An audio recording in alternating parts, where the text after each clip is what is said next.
여러분 안녕하십니까? 부동산 공법의 박구사입니다. 자, 이번 시간은 지난 시간에 이어나갈 겁니다. 지금 우리가 나가고 있는 게 무슨 법을 나가고 있죠? 도시 및 주거환경 정비법. 즉, 도시 환경과 주거 환경에 문제가 있는, 즉 노블령 건축물들이 밀집된 지역을 뭐하자? 다시 철거하고 건물을 새로 짓자. 그걸 뭐라 부른다? 정비한다. 그래서 이 법은 정비사업과 관련된 법률이죠. 그럼 정비사업이란 노불량 건축물이 밀집된 지역에서 다시 도시 기능을 회복하기 위해서, 거기를 새로운 도시 기능을 회복하기 위해서 바로 때려 부수고 새로 짓는 사업을 시행하는 게 정비사업인데, 그걸 시행하자. 그럼 정비사업에는 몇 가지가 있다 그랬죠? 세 가지가 있다 그랬습니다.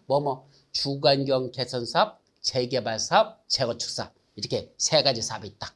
근데 이런 사업과 관련돼서 제일 먼저 나오는 게 용어정의가 있었죠. 그래서 용어정의에서는 정비사업의 종류 세 가지 각각의 특성들 정리했었고, 두 번째 정비기반시설하고 공동이용시설이라는 게 있었죠. 그럼 정비기반시설이 무엇이고 공동이용시설이 무엇이더냐, 그걸 구분할 줄 아느냐, 이거 구분하는 것 중요했었고, 또 토지 등 소유자라는 개념이 있었습니다. 그래서 주거환경 개선사업과 재개발사업에서는 정비구역에 위치하고 있는 토지 또는 건축물의 소유자 또는 그 지상권자, 이 세 사람을 토지 등 소유자라 부르고, 자, 재건축 사업에서는 그게 아니고 정비구역에 위치하고 있는 건축물 및 부속토지 소유자, 따라서 재건축에서는 건축물과 부속토지를 함께 같이 가지고 있는 분, 이런 사람들만 토지 소유자라 부른다 그랬었죠. 또 토지주택공사 등 이런 개념이 있었죠. 한국토지주택공사와 주택을 설립하기 위해서, 무슨 주택을 건설하기 위해서 설립된 지방공사, 그래서 한국토지주택공사, 지방공사 합쳐서 토지주택공사 등이란다. 마지막 정관 등 이런 개념이 있었죠. 먼저 정관 등이란 셋을 말한다. 첫째, 조합이 작성한 규칙을 정관, 토지 등 소유자가 자치적으로 사업을 시행해서 작성한 규칙, 규약, 또 시장 군수 등 토지주택공사 등 또는 신탁업자, 이 세 사람이 작성하는 규칙을 뭐라 부른다? 시행 규정이라자. 여기서 시장 군수 등이란 개념이 나왔었죠. 정비법에서는 시장 군수 등이라는 개념이 가장 중요해요. 그럼 시장 군수 등에는 몇 명 있다? 5명 있다 그랬었습니다. 누구 있었죠? 원래는 시장 군수 자치구청장, 이 사람들이에요. 시장 군수 자치구청장. 그런데 세종시에는 누가 없으니까, 구청장이 없으니까 그때는 누가 할 수밖에 없다? 세종특별자치시장이. 제주도에서는 시장은 있는데 아무런 고유관이 없기 때문에 그 시장 권한을 누가 행사한다? 제주특별자치도지사가. 그래서 세종시하고 제주도에서는 특시, 특도, 이 사람들을 말하고, 나머지 지역에서는 시장군수, 자치구청장, 이 5명을 묶어서 특시, 특도, 시장군수, 자치구청장 묶어서 한마디로 뭐라 부른다? 시장군수 등이라 하자. 개념정리 여기까지가 개념정리였었죠. 자, 그럼 이 법에 제일 먼저 출발하는 건 뭐가 있었죠? 계획을 수립한다 그랬었습니다. 근데 계획과 관련된 게 두 가지가 있었죠. 첫째는 뭐였죠? 전국을 대상으로, 국토교통부장이 전국을 대상으로 앞으로 우리나라에서 시행되는 정비사업은 앞으로 이렇게 하라라는 국가 정책 방향과 국가 정책 방향, 또 하나 각각 관역에서 수립하는 기본계획 수립할 때 이렇게 수립하라는 기본계획 수립 방향을 제시하는 이런 계획을 뭐란다? 도시 및 주거환경 정비 기본 방침, 줄여서 뭐라고 한다? 기본 방침이라고 하고, 요거 10년마다 수립하고 5년마다 타당성을 들어가차라 있었죠. 자, 또 하나 무슨 계획? 도시 주거환경 정비 기본 계획. 이야 줄여서 뭐라 부른다? 기본 계획을 한다. 그럼 기본 계획은 누가 수립할까? 원래는 관할구역의 장들이 수립하는데 저 시골 영감님은 수립하지 않습니다. 시골 영감이 누구죠? 바로 관할구역의 장 중에 시골의 대빵, 바로 군수. 군수는 수립하지 않고 특별시장, 광역시장, 특별자치시장, 특별자치도사, 시장, 요 5명, 특광, 특시, 특도, 시장, 요 5명이 수립한다. 단 대도시가 아닌 시에서는, 군과 별 차이가 없는 그런 대도시가 아닌 시에서는 도지사가 수립할 필요가 없다고 인정하면 수립하지 아니할 수 있었죠. 그때 이 수립하려면 14일 이상 주민에게 공람시키고 지방의 의견을 들어라. 14일 이상 주민에게 열람시켰죠. 그리고 주민들의 의견을 들어야 하고 또 지방의 의견도 들어야 됩니다. 요거 10년 단위로 수립하고 5년마다 타당성을 들어친다. 이런 기본 계획이라는 게 있었습니다. 자, 그러면 기본 계획에서 앞으로 장차 정비 사업이 시행될 지역이 우리 관할구역 중에 어디일까? 요 지역, 요 지역, 요 지역이 장차 정비 사업을 시행할 필요가 있는 지역이다. 이걸 뭐라 부른다? 정비 예정 구역. 그 정비 예정 구역의 계략적 범위가 기본 계획에서 드러나고 그 각각의 정비 예정 구역별 정비 계획 수립 시기가 역시 기본 계획에서 드러납니다. 그럼 그중에 여기는 언제 정비 계획 수립하고 여기는 언제 수립하고 이쪽은 언제 수립할 건지 이게 각 정비 예정 구역마다 그게 기본 계획에서 표시가 된다는 얘기죠. 그럼 이 중에 어디가 제일 심각하다? 여기는 아파트 지은 지 40년이 넘었는데 붕괴 우려가 있답니다. 그럼 이 아파트에다가 일단은 뭐부터 하자? 정비 사업을 시행하자. 그럼 정비 사업을 시행하려면 뭘 먼저 지정해야 된다? 정비 구역이라는 걸 지정해야 된다. 그럼 정비 구역을 지정하려면 또 뭐부터 한다? 정비 계획을 수립한다. 요 정비 구역으로 지정하고자 하는 이 지역을 어떤 식으로 정비 사업을 시작한 건지 사업을 시작하기 위한 구체적인 계획을 먼저 작성하는데 그 수립하는 계획을 뭐라 부른다? 바로 정비계획. 그럼 정비계획을 입안해가지고 그걸 가지고 서울에서는 구청장들이 입안하고 그걸 가지고 서울특별시한테 가져가죠. 가서 뭐라고 한다고? 서울특별시장님. 요 우리 서초구에 있는 요 아파트 단지가 40년이 넘어서 붕괴 우려가 있으니까 여기 좀 정비구역으로 지정해 주세요. 라고 구역 지정 신청을 하면 서울특별시장이 올라온 정비계획을 들여다보고 아, 요 지역을 이런 식으로 정비하려고 한다고? 정비계획 이거 마음에 드는데? 괜찮다. 알았어, 이렇게 하자. 라고 그 구청장이 정비계획 입안에서 가져온 걸 서울특별시장이 그 정비계획을 결정하고 지가 정비구역을 지정합니다. 그래서 정비계획이 먼저 수립되고 그에 따라 정비구역이 지정되는 겁니다. 자, 이제 정비구역이 지정됐으니까 그 안에서 뭐하자? 정비사업을 시행하자. 이렇게 나가는 거죠. 그럼 제일 먼저 뭐부터 한다? 누가 사업을 시행하지? 사업시행자. 이렇게 나가는 겁니다. 그래서 이제 정비구역 지정까지 지난 시간에 살펴봤고 이제 사업시행자 누가 하지? 잠깐 사업을 시행하는 방법을 먼저 정리합니다. 왜냐하면 사업시행자들을 알으려면 각각의 사업마다 어떤 방법이 있는지를 알아야 그에 따른 사업시행자를 정리할 수 있거든요. 그래서 먼저 뭐가 나온다? 사업시행 방법에 대해서 살펴보자. 이게 이번 시간 여러분들 시작이 되는 겁니다. 그럼 사업시행 방법은 몇 가지가 있다? 세 가지가 있었죠. 요 각각에 따라서. 그래갖고 세부적인 내용들은 뭐뭐 있을까? 주거환경 개선 사업은 원칙적으로 네 가지가 있어요. 주거환경 개선 사업은 원래 사업시행 방법이 몇 가지다? 원래는 네 가지입니다. 뭐뭐 있을까? 첫째, 달동네다가 사업시행자는 뭐만 만들어줍니까? 정비 기반시설 및 공동이용소를 새로 설치하거나 확대하고 한마디로 말하면 사업시행자는 달동네에다가 도로, 상하수도, 공원 이런 거 만들어주고 또 공동이용시설, 놀이터, 마을회관, 공동작업장 이런 것들만 새로이 설치하거나 아니면 기존에 있던 도로가 너무 좁으니까 넓혀주자. 이게 바로 확대하는 거죠. 새로 설치할 수도 있고 기존에 있던 걸 더 확대시켜주는 거. 이거는 사업시행자가 하고 그럼 그 안에 있는 토지등 수요자들은 뭐 할까? 스스로 주택을 보전, 정비하거나 개량하는 방법. 자기 집은 지들이 알아서 고치라는 얘기입니다. 그래서 시행자는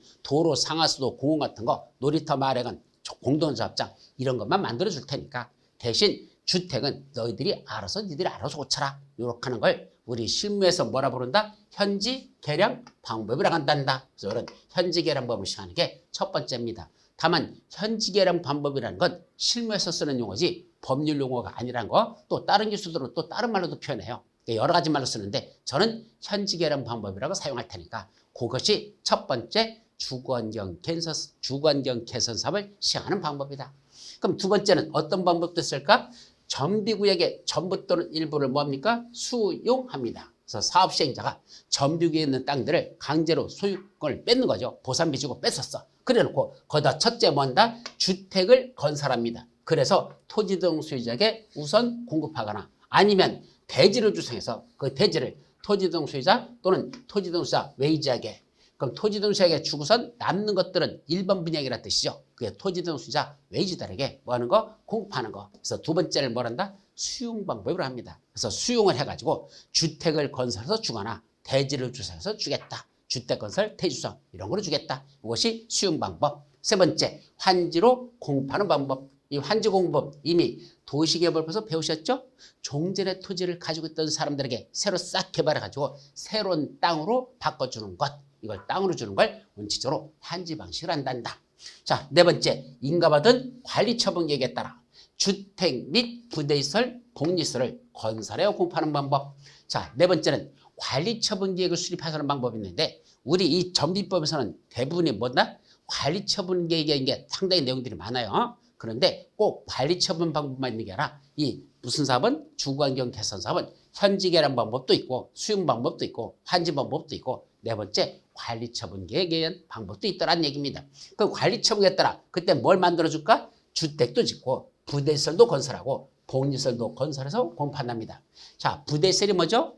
주택에 딸린 시설, 주택에 꼭 있어야 되는 거. 주택 안에 뭐 있죠? 주차장 있어야 하고 또 주택단지 안에 도로도 있어야 하고 또 담장도 있어야 되고 또 관리사무소 이런 것들이 있어야 되죠. 그런 것들이 바로 부대시설이고요. 있으면 주민들의 생활복리를 위해서 좋은 시설, 그러면 복리시설, 대표적인 거 아파트 단지 안에는 상가 같은 것들, 그죠? 그런 것들이 바로 복리시설 있으면 좋은 겁니다. 자, 그런 것들 또 놀이터 같은 거 이런 것들은 복리시설인데 이런 주택단지 안에 부대시설, 복리시설 같은 걸 건설해서 그 공급하는 방법을 바로 뭐라 부른다? 주거환경 개선 사업의 관리처분 계획의 한 방법이더라. 이렇게 됐죠. 그래서 마지막 하나 더 우리 1부터 4까지를 뭔다? 혼용하는 방법도 있습니다. 이때 혼용 방법이라는 건 짬뽕한 거죠. 1번과 2번을, 2번과 3번을, 1번과 4번을 이런 식으로 혼용하는 방법도 있단다. 그래서 결국 주거환경 개선 사업은 몇 가지 방법으로 시행된다? 5가지나 됩니다. 뭐뭐 있다? 현지 계량 방법의 현, 수용 방법의 수, 환지 방법의 환, 관리처분 방법의 관, 혼용 방법의 혼 해가지고 현수, 환관, 혼 이런 단어가 나오고 이때 현수는 환관이라서 혼이 나지 못한다. 현수, 환관, 혼. 현수는 환관이라서 그때 혼이 나지 못한다. 환관이 뭐죠? 옛날에 궁궐에 있던 바로 내시들, 그죠? 씨 없는 수박, 이게 바로 이게 환관이잖아. 그래서 현수는 환관이라서 혼이 나지 못한대요. 자, 일단 이렇게 암기하자. 현수, 환관, 혼. 반면에 재개발 사업은 인가받은 관리처분에 따라 뭐 짓는데 건축물을 건설하여 공급하는 방법. 이때 재개발 사업은 인가받은 관리처분에 따라 여기는 건축물을 건설하여 공급하는 방법 이렇게 됐습니다. 가만히 있어봐. 아까 주거환경 개선 사업은 인가받은 관리처분에 따라 주택 및 부대시설, 복리시설을 건설하여 공급하는 방법 이렇게 됐는데 여기는 관리처분에 따라 건축물이라고 됐습니다. 구체적으로 주택이니 부대시설이 복리시설이 이거 열거하지 않고 있어. 왜 여기는 그냥 건축물이라고 했을까? 자, 여기 힌트 줬죠? 건축물이란 주택, 부대시설, 복리시설, 상가, 공장 등을 모두 포함한 넓은 개념이다. 이런 뜻으로 써놨습니다. 저게 무슨 말이죠? 왜 주거환경 개선 사업과 다르게 재개발 사업은 그냥 관리처분에 따라 주는 게 주택, 부대시설, 복리시설 이렇게 한정하지 않고 건축물이라고 넓은 개념으로 썼을까? 이유는 재개발 사업은 어디서도 시행된다 그랬죠? 재개발 사업은 재개발 사업 시행 방법 2가지가 있었는데 두 번째 뭐가 있었죠? 상업지역, 공업지역 등에서. 상업지역, 공업지역에서 시행된다 그랬잖아요. 그죠? 그러니까 상업지역에서 짓는 게 뭐죠? 상가나 사무실.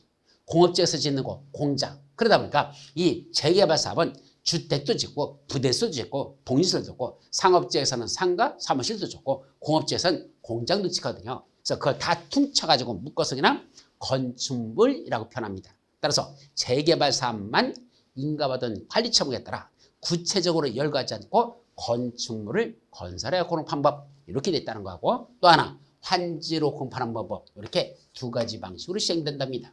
반면에 재건축 사업은 원래 하나밖에 없어요. 바로 이거야. 인가받은 관리처분에 따라 뭐 짓는데 주택도 짓고 부대시설도 짓고 복리시설도 짓고 하나 더 오피스텔을 건설하여 공급하는 방법하고 됐습니다. 자, 재건축 사업은 인가받은 관리처분에 따라 뭐도 짓는다? 주택도 짓고 부대시설도 짓고 복리시설도 짓고 오피스텔도 짓는다는 거. 요거 조심. 여기에는 무슨 방식은 없다? 환지로 공급하는 방법은 없어요. 왜 재건축은 환지 방법이 없을까? 재개발은 환지로 주는 게 있거든. 근데 재건축은 환지 공급이 없어요. 이유가 뭘까요? 그냥 애울려 가지 말고 왜 환지 방식이 재건축에 없을까? 시험 문제 나거든요. 환지 방식은 재건축에서는 없다라는 얘기입니다. 왜 그럴까? 자, 재건축은 노후불량 건축물이 밀집된 무슨 주택이죠? 공동주택이 밀집된 지역이라고 했어. 그럼 예를 들어서 15층짜리 아파트들이 있는 여기를 이번에 재건축한답니다. 그럼 그 15층 아파트에 몇 평을 갖고 있더냐? 30평대 아파트를 가지고 있는 사람들. 이분들 그 아파트 다 때려보시고 환지로 준다는 건 그 대지, 땅으로 준다는 얘기죠? 그럼 그 입주민들에게 땅으로 주려면 뭐만 줄 수 있다냐? 그 사람들이 갖고 있는 그 아파트의 대지 지분 있죠? 그 지분만 줘야 되잖아. 그럼 30평 아파트 가진 사람들이 보통 대지 지분 어느 정도 될까? 물론 용적률에 따라 차이가 있겠지만 보통은 10평 정도 준다고 보시면 됩니다. 그럼 30평 가진 분에게 10평 아파트를 준다? 그 10평의 땅을 준다? 그 10평 땅에다가 도대체 뭘 지을 수 있습니까? 거기다 개집 져가지고 개하고 같이 그 집에 들어가서 살고 있으면 되죠? 사람 집이 아니라 개집 져놓고 개집에 들어가서 사람이 살면 된다는 얘기입니다. 말 됩니까? 안 되죠. 따라서 환지였던 재건축 사업은 보통 공동주택들이 밀집되어 있는 지역이니까 이걸 철거하고 땅으로 주는 환지 방식으로 하려고 왔더니 토지 면적이 너무 작다는 얘기입니다. 그래서 재건축은 뭘 한다? 환지로 하는 방법은 없단다는 얘기입니다. 그래서 인가받은 관리청구에 따라 드시는데 이때도 짓는 게 주택도 짓고 부대시설도 짓고 복리시설도 짓고 또 하나 오피스텔도 건설을 공부할 수 있다라고 돼 있죠. 자, 근데 이건 3번으로 바로 내려가. 이때 오피스텔은요, 이어서 봐요. 준주거지역 및 상업지역에서만 오피스텔을 건설할 수 있어요. 그러니까 원래 재건축 같은 건 보통 일반 주거지역 같은 데서도 많은데 주거지역 중에서는 준주거지역에서만 오피스텔을 지을 수 있지 일반 주거지역이나 전원주거지역에서는 오피스텔 못 져요. 준주거지역 또 하나 상업지역. 그래서 준주거지역 상업지역에는 업무시설인 오피스텔도 같이 지을 수 있다는 얘기고 그 면적도 너무 많이 지어서는 안 됩니다. 건축 전체 연면적 중에서 오피스텔이 차지하는 연면적은 전체 면적의 100분의 30 이하만 차지할 것. 건축물 전체 연면적 중에서 오피스텔은 30% 이하만 차지해야 된다. 그런 요 숫자들 하나하나 다 중요한 거니까 여러분들이 꼭 기억해 두셔야 됩니다. 준상위지역 묶어서 이렇게 읽어요. 준주거지역과 상업지역에만 건설할 수 있다. 준상위 지역에서만 오피스텔을 지을 수 있고 그 면적도 건축물 전체 연면적 중에서 오피스텔이 차지하는 연면적은 100분의 30 이하만 차지할 것. 이것도 시험 문제 잘 나니까 여기까지는 기억해 두셔야 됩니다. 아셨죠? 그리고 2번은요. 간단히 정리하면 이 재건축 사업은 주택단지 안에서만 재건축 사업을 시행하는 게 아니라는 거. 그건 좀 이따가 조합에 관련돼서 나올 때 나와요. 즉 아파트 단지만 재건축을 하는 게 아니라 아파트 단지 옆에 노후불량 건축물이 밀집된 단독주택이나 또는 연립이나 또는 거기 상가 같은 게 있는 지역이 있어요. 그럼 거기를 포함시켜가지고 재건축을 하는 경우도 있습니다. 따라서 꼭 주택단지 안에서만 재건축하는 게 아니라 주택단지가 아닌 지역도 포함시켜서 재건축을 하는 경우가 가능하더라. 일단 거기까지만 여러분들이 기억합니다. 자, 여기까지가 사업시행 방법들. 자, 이제 본격적인 사업 시행자로 들어가죠. 그럼 정비 사업을 시행하는 시행자들은 어떻게 될까요?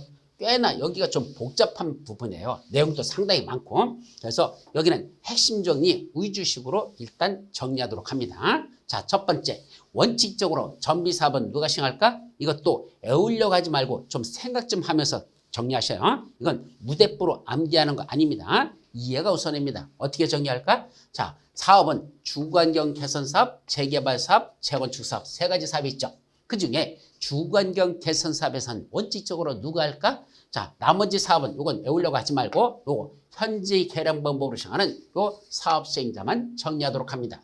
그럼 현지 계량 방법이란 아까 뭐 했었죠? 사업 시행자는 좀 전 페이지에서 나왔었죠? 사업 시행자는 정비 개발 시설 및 공동 이용소를 새로이 설치하거나 확대하고 토지 등 소유자가 스스로 주택을 보전, 정비, 개량하는 방법 이거잖아. 쉽게 말하면 시행자는 도로 상하수도 공원 같은 거 만들어주고 너희들은 니들 집은 니들이 알아서 고쳐라 이런 식이잖아. 그러다 보니까 시행자의 역할을 보시죠. 시행자는 무슨 딴 거 하는 거 없어. 도로 만들어주고 뭐 공원 조성하고 무슨 그런 뒷바라지 해주는 것만 해주거든요. 그러다 보니까 시행자 입장에서는 돈만 처벌되는 거지. 거기서 나오는 수익이라는 건 하나도 없어요. 만들어주고 파는 게 아니야. 그냥 도로 만들어주고 공원 만들어주고 화구다 이런 것들 해주다 보니까 결국은 투자만 할 뿐이지 만들어주는 것만 할 뿐이지 거기서 수익이 안 나는 사업이죠. 한마디로 돈을 처벌는 사업이라는 얘기입니다. 그러다 보니까 사업시행과 돈을 처벌할 수 있는 건 누구밖에 없다? 공공시행자 이해는 할 수가 없다는 얘기입니다. 그래서 결론, 주거환경 개선 사업은 조합을 설립할 수 없습니다. 조합을 설립한다는 건 자기들이 해가지고 자기들이 나눠 갖자는 건데 문제는 적자 사업만 하는 사업 시행자가 조합이 돈만 처벌하는 사업을 한다면 그거 나중에 부도 나가지고 빵꾸 나니까 안 되죠. 그래서 누가 한다? 조합을 설립하지 않고 시장 군수 등이 직접 하는 게 원칙입니다. 아까 시장 군수 등 중요하다고 그랬잖아. 누구누구죠? 특시, 특도, 시장 군수, 자치구청장 5명. 그분들만 시장 군수 등이라고 하고 그 자들이 직접 시행하는 게 원칙이라는 얘기입니다. 다만 자기들이 시간이 없거나 바빠서 못하겠다? 그러면 토지주택공사 등을 지정해서 이자들 보고 사업을 시행하게 할 수 있습니다. 그래서 원래는 시장군수들이 직접 하고 지가 바쁘면 토지주택공사 등을 지정해서 하게 할 수 있다. 이것이 현직이라는 방법으로 시행하는 주거환경 개선 사업이라는 얘기입니다. 반면에 재개발하고 재건축은요. 결론부터 얘기하면 자 여기에 있는 이 토지나 건축물 누구 거죠? 바로 여러분들 거. 부시고 새로 지면 누가 가질 거죠? 여러분들이 가질 거. 그럼 기존 여러분들이 가지고 있던 이 노후 불량화된 건축물을 철거하고 새로 지어가지고 여러분들이 갖자는 거잖아. 그럼 그 사업을 시행하는 건 그럼 누가 하면 제일 좋을까? 너희들이 하면 제일 좋은 거죠. 어차피 니들 토지, 니들 건축물이잖아. 그럼 니들이 철거하고 니들이 가질 거라면 니들이 하라는 얘기입니다. 근데 너희들이 하라고 그랬더니 토지 수요자들이 한두 명이 아니야.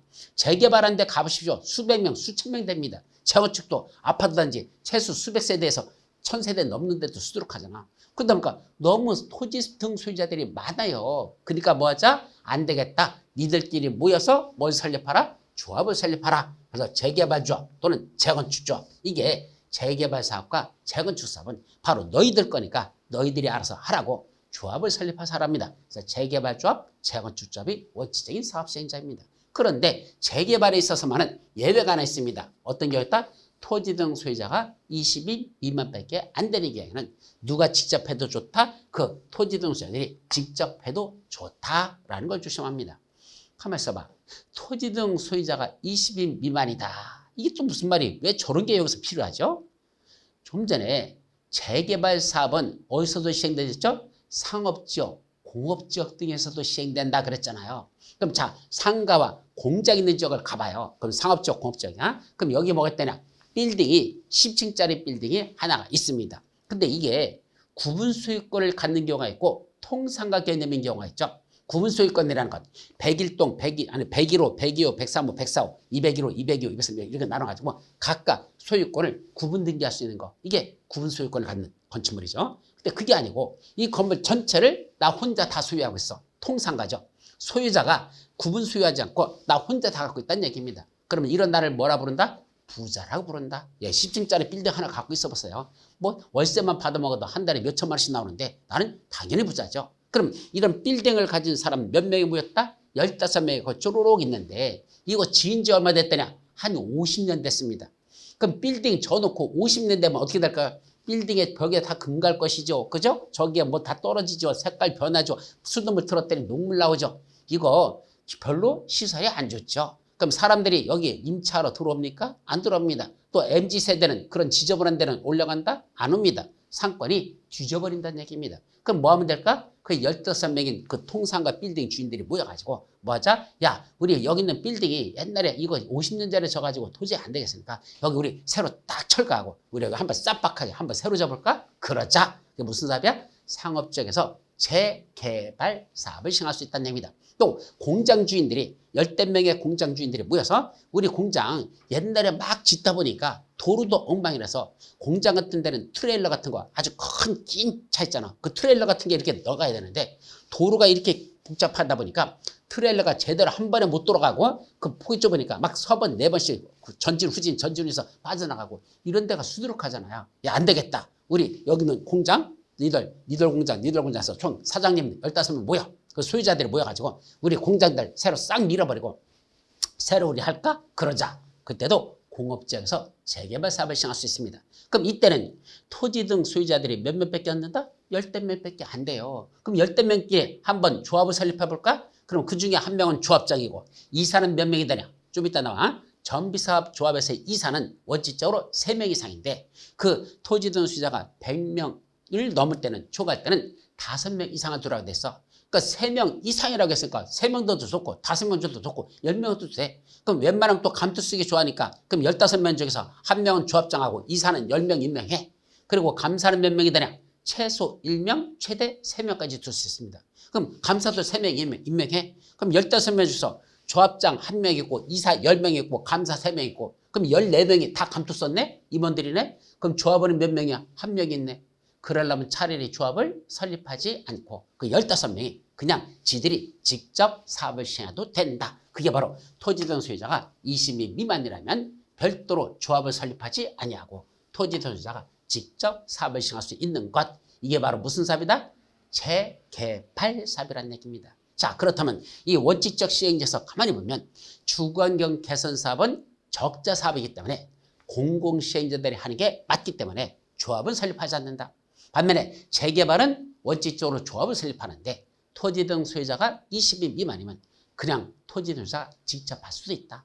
반면에 재건축 사업은 토지 등 소유자가 아니라 조합이 사업을 시행하는 게 원칙이다. 결국 재개발과 재건축은 원래는 조합을 설립하는데 재개발에서만 토지 등 소유자가 직접 하는 경우도 있다는 얘기입니다. 자, 여기까지가 원칙적 시행자는 최소한 요거는 여러분들이 기억할 내용이고 그때 일정한 뭐 동의요건 받는 것들이 있는데 그 동의요건은 여러분들이 조금 더 공부가 됐을 때 한번 정리하도록 합니다.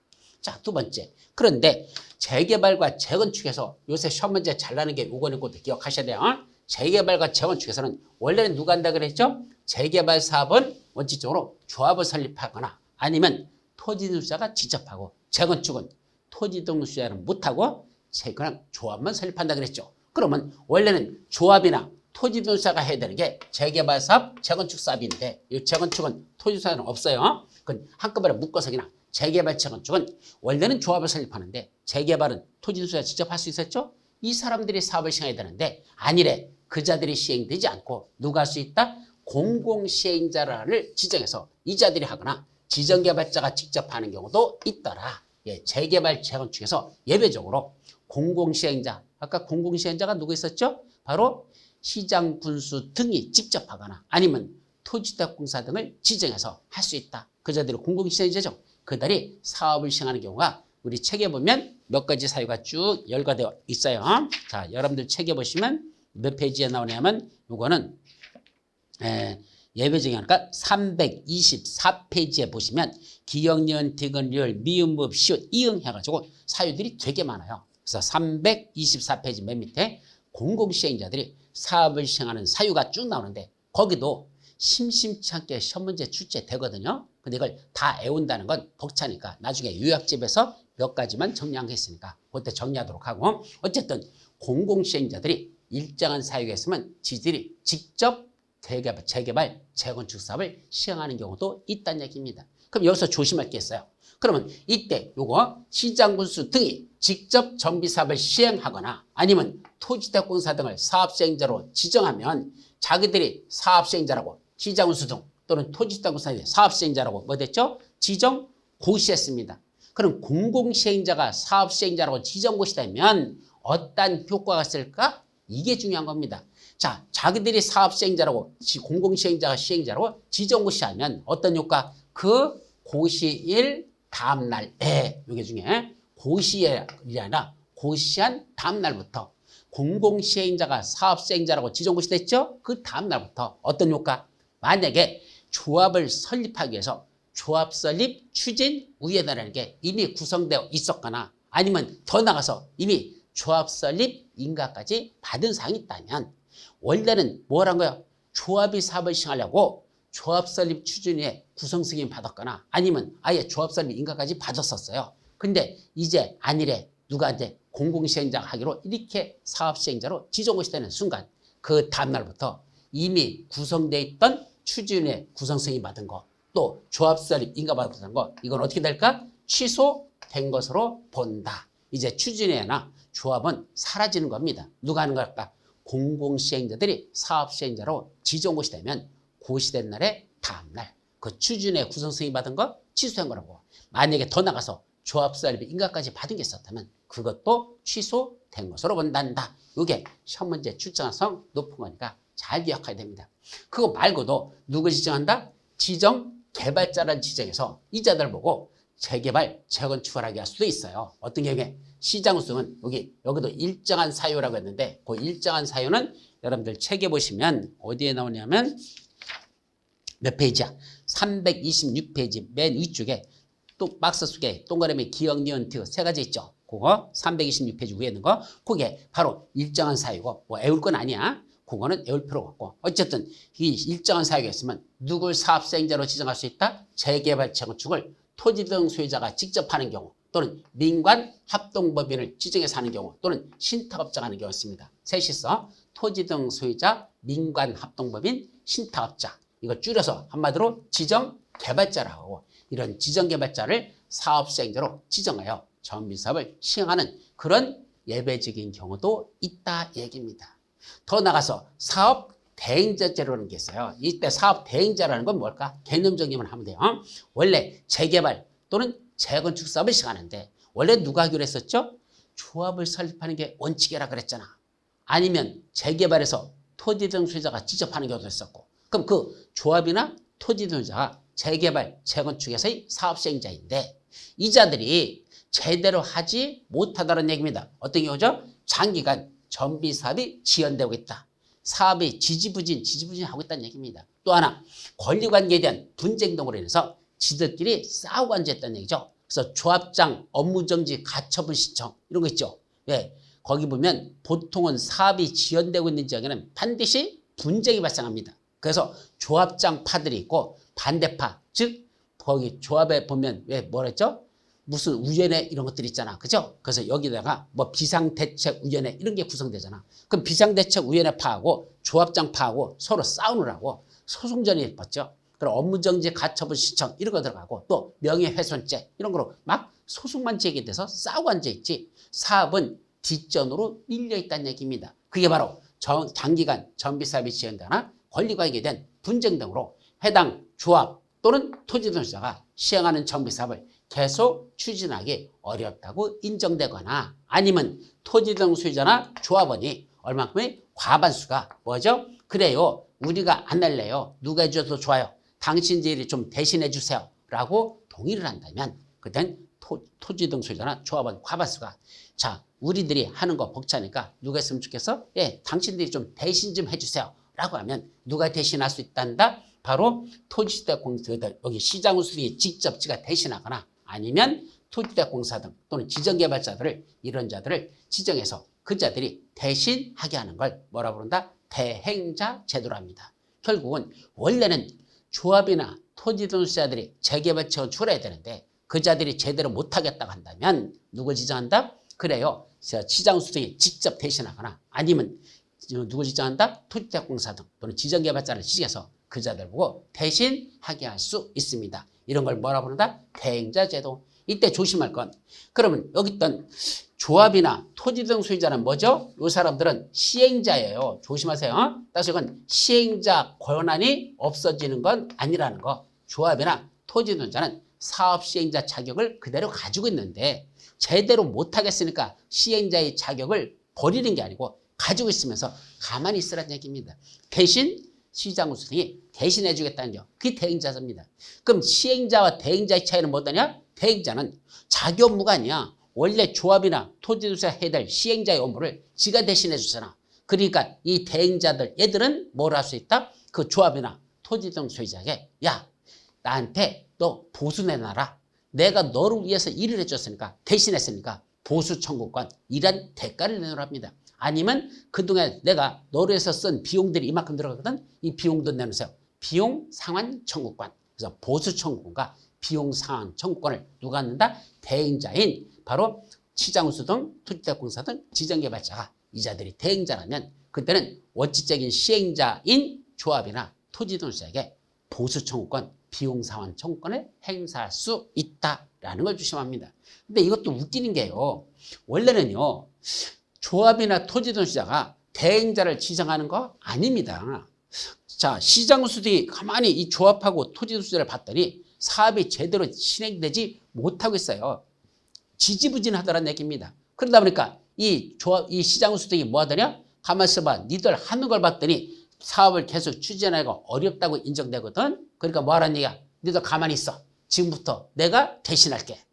원래 사업 시행자인 조합이나 토지한테 니들 더 이상 싸우지 말고 가만히 있으래. 내가 지금부터 대신하겠대. 이게 대행자예요. 물론 조합은 과반수의 동의로 다 요청이 들어오면 그때는 지들이 하는 거야. 당연히 요청받아서 가는 건 당연하지만 그렇지 않은 경우도 요청이 없는데도 사업을 시행하는 게 어렵다고 인정하면 지가 대행자가 될 수 있다는 얘기입니다. 그럼 지가 직접 대응하거나 아니면 시간이 없으면 야 토지대공사든 니들이 가서 대신해. 어이 시장 저기 지정개발자 니들이 가서 해. 라고 대행자를 지정할 수 있다는 얘기입니다. 그러면 토지 등 소유자 입장에서는 조합 입장에서는 원래 지들이 하려고 했는데 못하게 막아놨으니까 가만히 있었잖아. 근데 지들이 다 해줬어. 쟤들이 대신해줬어. 그럼 이제 나중에 끝나고 나서 가서 고맙다고 하죠. 아이고 우리끼리 싸우느라고 잘 못했는데 당신들이 대신해서 되게 고맙습니다. 그랬더니 저자들이 뭘 한다? 뭘 고맙기는요. 돈 주세요. 그런다는 얘기입니다. 무슨 돈이요? 예, 내가 일했으니까 그동안 한 돈 주시고 그동안 들어간 비용들 얼마니까 주세요. 보수정권 비용사항청을 행사합니다. 그럼 저 조합이나 토지 등 소유자가 뭐라 할까? 아니 내가 언제 당신들보다 해라고 시켰나요? 이렇게 과반수득으로 요청했을 때 당연히 돈 내는 게 맞지만 무조건 시키지도 않았는데 지가 와가지고 니도 빚지라고 대신한다고 해놓고 와서는 뭐라고? 보수정권 비용사항권을 행사한다? 열받죠. 안 주면 어떻게 될까? 안 주면 그 분양받은 대지건축물들 있죠. 그거 압류할 수 있고 시장수득이 이걸 압류해버려요. 그래서 압류하면 거의 저당권이 설정당과 동일한 효력을 인정해주는 그래서 그거 처분해가지고 지들이 그 돈 빼가겠다는 얘기입니다. 그런 게 대행자 제대로 간단다. 자 반면에 주민 대표회라는 건 이건 어떤 식이냐 원래는 토지 등 소유자가 자기들이 조합을 설립하거나 아니 재개발해서 자기들이 직접 해야 되는데 지들이 하지 않겠대요. 누가 한대? 시장수 등 또는 토지대공사 등의 사업 시행을 원하다라는 얘기입니다. 이거는 지들이 원하는 거야. 아까 요구했던 거 비슷해요. 과반수 동의를 요청하는데 여기는 얼마큼의 하는 게 좀 이따 나오고 일단은 이때 지들이 하는 게 아니고 시장수 등이 했으면 좋겠다라고 원하는 경우에는 뭐 할 수 있단다? 자기들이 직접 조합을 설립해서 하는 게 아니고 시장수 등을 사업시행자로 아니면 토지대공사 등을 사업시행자로 하자는 얘기입니다. 언제부터? 그러면 그렇게 해놓고 자기들은 뭐 할까? 정비구역이 지정고시된 이후에 주민대표회라는 걸 구성하여야 합니다. 그래서 토지 등 소유자들이 직접 할 걸 안 하고 누가 하기를 원한다? 시장수 등이나 토지대공사 등이 하기를 원하는 게 아니라 자기들끼리는 정비구역이 지정고시된 이후에 뭘 구성한다? 주민대표회라는 걸 구성하여야 한다 이 말입니다. 그럼 이 주민대표는 어떤 식으로 구성할까? 토지 등 소유자 과반수의 동의를 받아서 구성해야 됩니다. 그래서 주민대표를 구성하는 건 토지 소유자한테 돌아다니면서 여러분 우리가 직접 하지 말고 시장수 등이 하도록 시킵시다. 그러니까 우리는 그냥 주민대표만 구성하시죠. 그랬더니 사람들이 뭐죠? 그러자 사업시행자는 시장수 등으로 하게 하고 우리끼리는 주민대표를 구성하자라는 동의서를 받는데 얼마큼 받는다? 토지 등 소유자 과반수의 동의를 받으면 됩니다. 그래서 그걸 들고 시장 군수 등한테 뭐까지 받아야 돼? 승인까지 받아야 돼요. 그래서 주민대표가 시장 군수 등의 승인을 받아서 구성합니다. 주민대표의 구성 승인이라고 하는데 여기에 그럼 주민대표가 하는 역할은 뭘까? 자 여기에는 지금 안 써놨는데 여러분들 책에 보면 주민대표의 그 역할이 있어요. 몇 페이지? 330페이지 중간에 보면 주민대표 회의의 업무라는 게 나오거든. 거기 보면 자 건축물들 철거하고 그다음에 주민의 이주에 관한 거 또 보산비에 관한 것들 전비사비 비용 부담에 관한 것들 세입자에 대한 그런 임대주택 공급 및 입주 자격에 관한 것들 등등 다 뭐죠? 입주민들에게 직접적인 영향을 줄 수 있는 중요한 사항들 이거 시장 군수 등이나 토지대공사 등이 아까 작성하는 규칙이 있었는데 그 규칙을 뭐라 부르죠? 시행 규정. 시장수 등 토지대공사 등 또는 신탁업자가 작성하는 규칙 시행 규정이라고 있었죠. 그 시행 규정을 시장군수들이 작성하는데 거기에 바로 이런 것들이 들어가거든. 그럼 이 주민들의 이야기에 직결되는 이런 내용에 대해서 주민대표가 하는 역할마다 의견을 제시할 수 있습니다. 거기 첫 번째, 건축물 철거할 때 이렇게 하십시오. 그 다음에 보상에 관한 것 이렇게 해주세요. 이주에 관한 것 이렇게 해주세요. 등등 이런 것들을 주민들의 의견을 반영해서 그 시장수에게 의견을 제시해서 뭐 만들 때, 시행규정 만들 때 의견을 제시하는 역할을 주민대표가 합니다. 그럼 주민대표에는 한마디로 말하면 시장 군수등하고 대립적인 관계에 쓰는 거야. 너희들 맘대로 그 시행규정 만들면 안 돼. 우리 주민들의 의견은 이런 거니까 이런 걸 반영해 주세요. 라고 싸워야 되거든.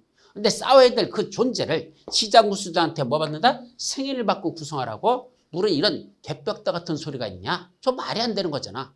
내가 시장 군수들과 가서 의견 제시하면서 막 얘기해가지고 이것도 넣어주시고 이것도 넣어주시고 이렇게 하면 안 돼요. 뭐 이렇게 따져야 될 사람이 뭐라고? 구성할 때, 주민대표 구성할 때 과반수의 동의만 받는 거로 되는 게 아니고 시장 군수한테 뭐 받으라고? 그때 승인을 받으래요.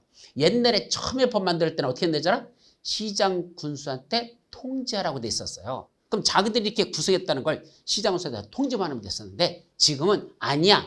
시장 군수에게 승인받으래. 그럼 승인받으라는 얘기는 만약에 시장 군수가 이렇게 이 주민대표의 위원장을 찾아봤더니 얼굴이 뭐죠? 이 새끼 우락부락하게 생겨가지고 나한테 달라들게 생겼어. 나한테 막 따지고 왔어. 저 새끼 안 되겠는데? 야, 너 승인 안 내줘. 시비가 걸어가지고 이것도 안 내고 하면서 안 내주겠지. 그래서 지 말만 잘 들을 사람, 그 사람이 올라오면 그것만 승인 내줄 거 아니야. 자기 밑에 하수인으로 부려먹으려는 그런 싸가지 없는 의도가 여기 시장 군수의 승인을 받으라는 거에 들어있습니다. 전처 승인, 처음에 만든 취지, 그걸로 돌아가서 다시 시장 군수한테는 통지만 하라고 바꿔야 되지. 이걸 왜 굳이 시장 군수한테 승인받아야 되는지 저는 아주 잘못된 법입니다.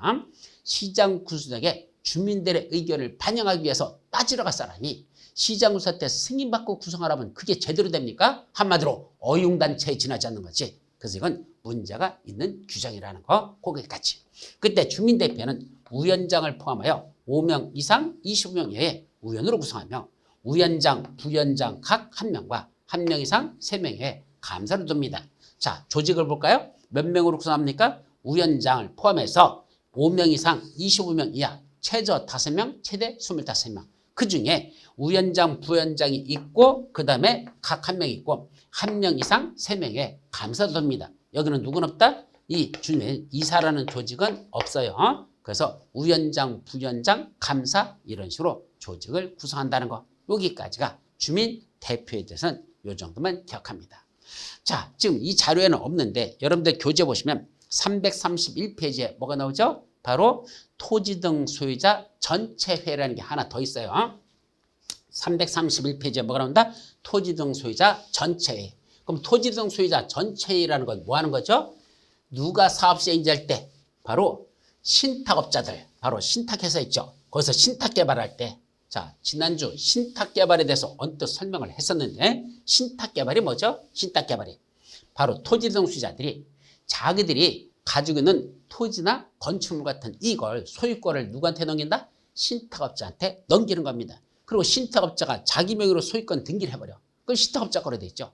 그래놓고 지가 개발해가지고 개발이 완료된 걸 다시 종전했던 소유자들에게 그 권리를 다시 환원시켜 줍니다. 다시 넘겨주는 거죠. 이런 걸 무슨 개발한다? 신탁 개발. 근데 이때 신탁 개발할 때 이 신탁업자들 있죠.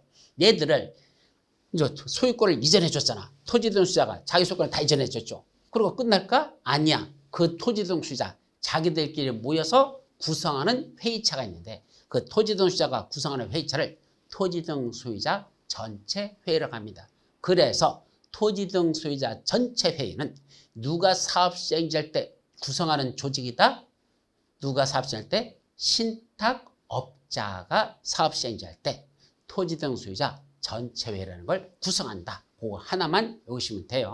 여기까지가 토지등 소유자 전체 회의. 자, 이제 331페이지 맨 밑에 사업 시행자 중에서 제일 중요하게 누구죠? 바로 전비사업 조합에 관한 게 나옵니다. 자, 뭐가 나온다? 전비사업 조합에 관해서 살펴보자.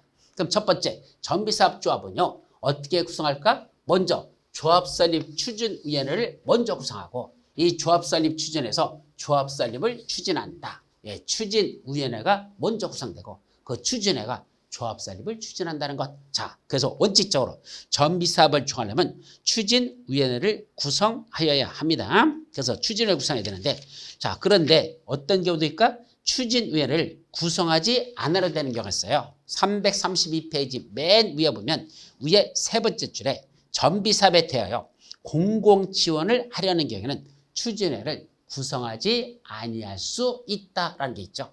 그러니까 재개발 재건축할 때 추진위원회를 구성하지 아니할 수 있는 경우는 어떤 경우다? 공공지원을 하는 경우. 시장 군수 등이 이 재개발 재건축하는 걸 지들이 지원해 주는 게 있어요. 이걸 공공지원이라거든. 공공지원할 때는 별도로 추진위원회를 구성하지 않고 바로 조합 설립 추진하는 걸 바로 지원해 주거든요. 그때는 공공지원할 때는 추진위원회를 구성하지 않을 수 있다. 그것도 한 2번 시험 문제 났으니까 기억하시고. 그럼 이 추진위원회는 어떻게 구성할까? 첫째, 위원장을 포함한 위원 몇 명이 필요하다? 5인 이상이 필요합니다. 위원장을 포함해서 추진위원 몇 명이 필요하다? 5명 이상이 필요해요. 우리 도시개발조합에서는 토지 소유자 몇 명이면 됐었죠? 7명 이상이 필요했었죠. 그 사람들을 발기인하고 그랬는데 이 추진위원회에서는 위원장을 포함한 5명 이상의 추진위원이 필요하다. 도시개발법은 7명 이상의 토지 소유자가 필요하고 여기는 5명 이상의 추진위원이 필요하고 그 다음에 이것만이 아니고 추진위원회가 갖고 있는 규칙이 있습니다. 조합에는 정관이라는 규칙이 있다 그랬죠. 그럼 추진위원회가 갖고 있는 지들의 규칙이 있는데 그 규칙을 뭐라 부른다? 운영규정. 이 운영규정은 추진위원회가 가지고 있는 지들의 규칙이야. 이걸 추진위원 5명의 명단하고 운영규정 내용에 대해서 토지등 수익자에게 보여줘야 됩니다. 그리고 동의를 받으라는 얘기입니다. 자, 옛날에는요, 이 추진위원회 위원 명단 누군지 몰라. 또 운영규정 어떤 식으로 추진을 운영해 갈 건지 그 규칙, 그 법, 그건 지들 자치법규 이게 바로 운영규정인데 이거 없었어. 안 보여줘. 뭐만 있는지 알아? 그냥 조직자 하나 갖가지고 조합 설립 추진회 구성에 동의합니다. 동의서 쓰랍니다. 그럼 사람들은 뭣도 모르고 그냥 추진회 구성하는데 동의한다고? 동의 이렇게 썼거든. 이거 재판 갔는데 뭐로 나왔다냐? 무효로 나왔습니다. 무효. 왜? 아니 추진위원회를 구성할 때 누가 어떤 식으로 하려고 하는지 아무런 것도 없이 그냥 동의서만 받았다? 그걸 백지동의라고 하는데 그 백지동의 받은 건 뭐란다? 무효다라고 판결해서 그렇게 나와버렸습니다. 그러니까 그 동의를 받아왔자 그럼 안 받은 거와 똑같다는 얘기야. 그래서 법에다가 명시적으로 뭐라고 규정했죠? 추진위원장을 포함한 위원 5명의 추진위원하고 운영규정 이 내용에 대해서 누구한테 토지등수에게 보여주고 뭘 받으라는 얘기야? 과반수의 동의를 받아야 됩니다. 그래서 토지등 소유자 과반수 동의서를 받은 걸 가지고 누구한테? 시장군수에게 그 조합설립 추진의 구성 승인 신청을 하라는 얘기입니다. 그래서 조합설립 추진의 일단 구성은 해가지고 다시 시장군수에게 승인을 받으라는 얘기죠. 이때 토지등 소유자 과반수 동의를 받아야지 구성할 수 있어요. 그리고 승인 받으러 가죠. 이걸 추진위원회 구성 승인이라고 이렇게 말해. 추진위원회 구성 승인을 받아야 된다는 얘기죠. 그런데 이 토지등 소유자 과반수 동의해 준 사람들 있잖아. 이분들은 원칙적으로 뭐한 것으로 본다? 조합 설립에 동의한 것으로 본다. 그래서 조합 설립 인가받으러 갈 때 여기 동의 요건이 있거든. 이때 추진위원회 구성에 뭐한 사람들이 있어? 동의한 사람이 있다면 그 사람들은 동시에 조합 설립에도 동의한 거로 보기 때문에 나중에 조합 설립 인가받으러 가면 동의 받으러 갈 때는 이 추진회 구성에 동의했던 사람들을 따로 받지 않아도 돼. 그분들 명단 그냥 가져가면 되죠. 근데 여기에 어떤 문제점이 있을 수 있을까? 자, 처음에는 사람들이 와가지고 90도로 인사하면서 선생님 이거 우리 조합 설립 추진회 이거 구성하려고 하니까 여기 동의서 찍어주세요 해가지고 아무 생각 없이 처음에는 왔길래 그죠? 그냥 옵니까? 또 스테인레스 냄비도 하나 들고 오고 그죠? 프라이팬도 들고 오고 뭐 이렇게 해서 동의서 찍어주면 뭐 이런 거 준다나? 뭐 뒤에서 그런 짓 많이 하거든. 그러니까 그래서 못 모르고 그냥 해줬거든. 근데 나중에 알고 봤더니 이 추진위원들 이 사람들이 누구더냐? 예, 전과 20범에다가 사기전과 20범에다가 조폭에다가 이런 인간들이 다 하고 있는 거야. 이거 해봤자 잘못했던 내 재산 날리게 생겼다. 위험하잖아. 뭐 할 수 있다? 그때는 추진회 구성에는 동의했는데 조합 설립에는 동의하지 않아. 반대하고 싶어. 할 수 있다? 있습니다. 언제까지? 요거 조합 설립 인가 신청 들어가기 전까지는 그 추진위원회 구성 승인에 동의했던 사람들 그분들은 그 동의를 철회하거나 반대 의사표시를 할 수 있다라는 거 그것도 같이 기억해 두도록 합니다. 자, 그러면 이제 조합설립 추진회가 행하는 업무들은 어떻게 했을까? 전비사업 전문 관리업자를 선정하는 것을 제일 먼저 중요시하게 합니다. 여기 전비사업 전문 관리업자가 누구일까? 바로 전비사업 전문 관리업자는 전비사업을 시행하는 조합장이 이 사무에 대해서 전비사업에 가서 잘할까? 아니야. 몰라도 돼. 누가 조합장이죠? 한마디로 말하면 이 전비사업에 대해서 능통하고, 그죠? 전비사업에서 아주 해박한 지식과 능통한 사람만이 잘할 수 있죠? 그거 아니야. 누가 조합장이 되죠? 간단합니다. 막걸리 잘 사주는 사람이 조합장입니다. 어차피 조합원들의 표를 제일 많이 먹은 사람, 이 사람이 조합장 되는 거잖아. 그래서 전비사업에서 몰라도 사람들에게만 그 표만 얻으면 된다는 얘기입니다. 그러다 보니까 사업에 대해서 뭘 아는 게 있어야 지가 추진하든지 하지. 그러다 보니까 이 조합을 도와서 옆에서 사업이 정상적으로 진행될 수 있도록 이 사업을 옆에서 도와주는 자들이죠. 또 조언을 하거나 아니면 지들이 대행하는 업무들 다시나는 이런 자들을 뭐란다? 이 사업 여기서 말하는 전비사업 전문 관리업자라고 말하고, 이 전비사업 전문 관리업자를 선정해가지고 그 자들이 조합장을 도와서 일을 추진합니다. 근데 실무에 가보면 이 전비사업 전문 관리업자라는 저 사람들이 심각한 문제를 갖고 있어요. 무슨 짓을 하더냐? 전문가잖아. 근데 조합장은 비밀이잖아. 그죠? 비실이. 잘 모르잖아. 그 뭐죠? 조합장을 가지고 지들이 떡주무르듯 하는 겁니다. 조합장을 앞에 세워놓고 사실은 뒤에서 지들이 다 헤쳐먹습니다. 누구랑 결탁하느냐? 보통 시공자하고 결탁하는 경우가 되게 많습니다.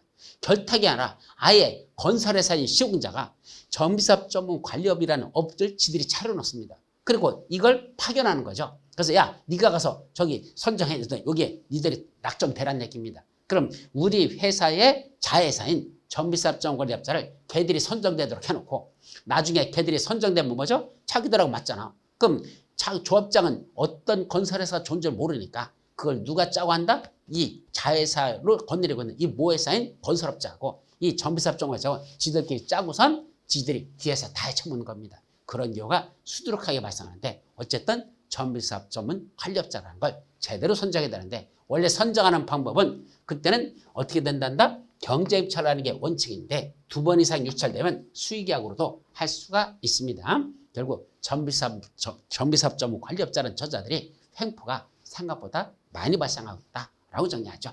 자, 또 이 조합설립 추진회에는 설계자, 선정 및 변경도 할 수 있고 대략적인 전비사업 시행 계획서 같은 것도 추진위원회에서 작성하는 업무가 되겠습니다. 자, 그래서 지들이 동의서를 받아가지고 조합설립 인가 신청 들어갑니다. 자, 여기서 마지막 제일 중요한 거 조합설립 인가받기 위한 동의요건 매년 시험 문제 영순위. 뭐라고? 조합설립 인가받기 위한 동의요건 매년 시험 문제 영순위. 자, 조합은 두 가지가 있죠. 재개발조합과 재건축조합이 있습니다. 그럼 재개발조합을 설립하려면 그 재개발 구역에 있는 요 안에 있는 누가 있습니까? 토지 등 소유자 4분의 3 이상의 동의와 토지 면적 2분의 1 이상의 토지 소유자의 동의를 받아야 됩니다. 자, 이 안에 사람 총수는 4분의 3, 75% 이상 받아야 되고 이 안에는 토지 면적에 관련돼서는 총 토지 소유자의 몇 명? 2분의 1 이상의 동의를 받아야 된다. 그래서 사람 수로는 4분의 3, 토지 소유자는 면적으로 따져서는 그 동의한 사람들이 전체 면적의 2분의 1 이상은 돼야 비로소 재개발 조합을 설립할 수 있습니다. 그래서 재개발 조합은 토지 등 소유자 4분의 3 플러스 토지 면적 2분의 1 이상의 동의받을 것. 반면에 재건축 조합은요. 여기 두 가지로 나눠집니다. 첫째는 주택단지 안에서 아파트 단지 안에서의 재건축 조합 설립 인가받기 위한 동의요건과 주택단지가 아닌 지역에 포함되는 경우 이 안에서의 동의요건 둘로 구분해서 보셔야 된다는 것. 그래서 둘을 합쳐서 물어본다. 하나의 전비구로 지정되는 경우가 있습니다. 그래서 재건축은 꼭 아파트 단지 안에서만 재건축한다면 안 돼요. 아파트가 아닌 주택단지가 아닌 지역도 포함될 수 있는데 그 둘을 합쳐서 하나의 전비구역으로 합쳐서 전체를 전비구역으로 이렇게 지정하는 경우도 있다는 얘기입니다. 그러면 조합설립 인가받기 위한 동의요건은 주택단지 안에서의 동의요건과 주택단지가 아닌 지역에 포함된 요 지역에서의 동의요건을 둘로 나눠진다는 걸 조심하시죠. 그래서 재건축은 주택단지에서의 동의요건, 주택단지 아닌 지역의 동의요건을 각각 받아서 합치면 하나의 동의요건이 되는 거고 그 다음에 재건축, 조합설립, 인가 신청하러 가면 된다는 얘기입니다. 그럼 주택단지에서는 얼마 받을까? 잘 보세요. 말기가 무슨 뜻인지. 여기 지금 101동, 102동, 103동, 104동 몇 개 동이 있습니까? 4개 동이 있습니다. 자, 각 동별로 구분 소유자. 자, 소유자들이 몇 세대 있을까? 100세대씩 있다고 가정해봐. 그럼 101동도 100세대, 102동도 100세대, 103동, 104동 각각 100세대씩 구분 소유자들이 있습니다. 얼마큼 받을까? 각 동별로는 101동, 102동, 103동, 104동 각각 각 동별로는 최소한 구분 소유자 과반수의 동의를 받아야 됩니다. 그럼 101동도 51명, 102동도 51명, 각 100명씩 있으니까 그럼 다 과반수니까 50명 넘어야 되니까 51명, 51명, 51명, 51명 그렇게 받으면 됩니다. 총 몇 명이야? 204명 받으면 되겠죠? 안 됩니다. 동별로는 최소한 구분 소유자 과반수의 동의를 받으면 되지 전체로서는 204명 갖고는 안 됩니다. 그럼 총 400명 중에 얼마를 받아야 된다? 그때는 과반수 갖고는 안 되고 얼마가 필요하다? 구분 소유자 4분의 3 플러스 토지 면적 4분의 3 이상의 동의를 받아야 됩니다. 즉 전체 400명 중에 4분의 3이면 몇 명이죠? 바로 300명.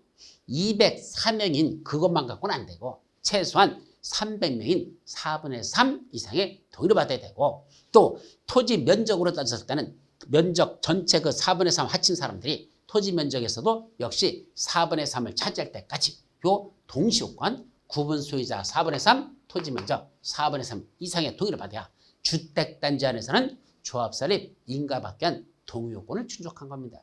그럼 주택단지가 아닌 지역은 저는 동일한 개념이 없으니까 101동, 102동 개념이 없으니까 토지 또는 건축물 소유자 4분의 3 이상의 동의와 토지 면적 이거는 4분의 3이 아니라 3분의 2 이상의 동의를 받으면 주택단지 아닌 지역에서의 동의요건도 충족한 게 되는 겁니다. 그래서 요 요건을 합치라는 얘기입니다.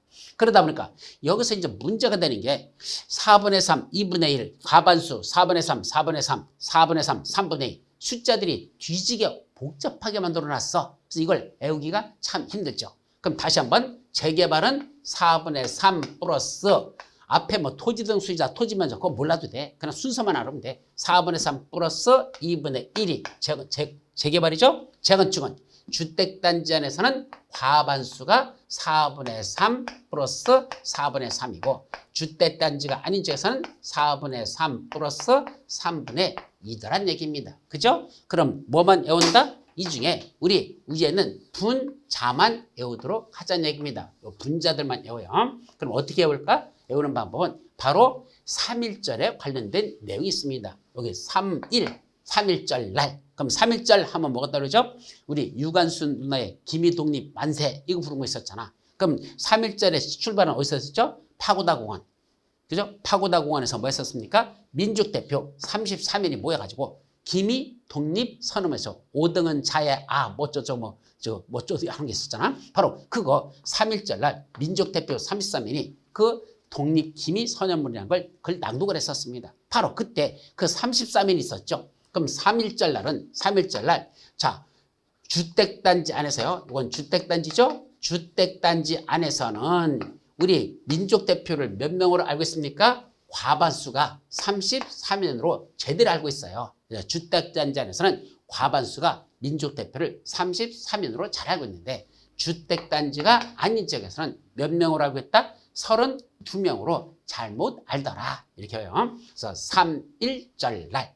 주택단지 안에서는 과반수가 33인으로 알고 있는데 주택단지가 아닌 지역에서는 32명이라고 잘못 알고 있더라. 그럼 진짜 33명일까? 맞아요? 예, 여기 다 이름 써 있잖아요. 여기 몇 명이야? 한 줄에 11명씩이야. 그럼 세 줄이니까 33인 맞잖아요. 그래서 원래 민주대표는 33인이 맞아. 그런데 주택단지가 아닌 지역에서는 32명으로 잘못 알더라. 이렇게 해놓고 시험 문제 나면 뭐만 하면 돼? 재개발 하면 3.1절. 재건축. 주택단지 하면 과반수가 33인.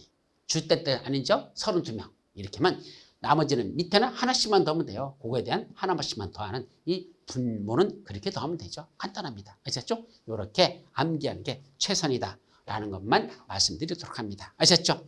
자, 여기까지가 하고 자, 마지막 하나 더. 인가받은 사항을 변경할 때도 뭐 받는다? 원래 변경 인가 받아야 되는데 그러려면 총회에서 조합원 3분의 4 찬성의 의결로 시장소에게 다시 변경 인가를 받아야 됩니다. 인가받은 걸 변경할 때도 변경이 맞는데 그러면 조합은 3분의 3의 찬성으로 의결해서 시장소에게 인가받으면 되죠. 여기까지만 정리합니다. 자, 조합의 본격. 여기부터는 우리 잠시 쉬었다가 다음 시간에서 이어서 살펴보도록 하죠. 쉬었다 갑니다.